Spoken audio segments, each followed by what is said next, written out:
Zdravo! Učimo srpsko-hrvatski. Danas je petak. U petak se radi.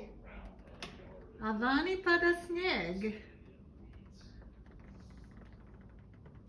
Vani pada snijeg.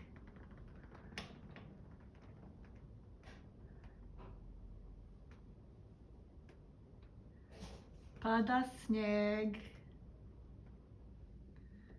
Zima je. Zima, pa šta je? Ako je zima, nije lav. Zima, pa neka je. Ne boji se ko je zdrav.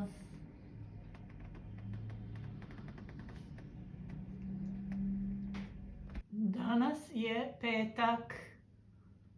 Vani pada snijeg.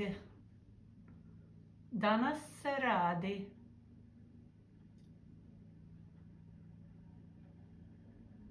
U petak se radi.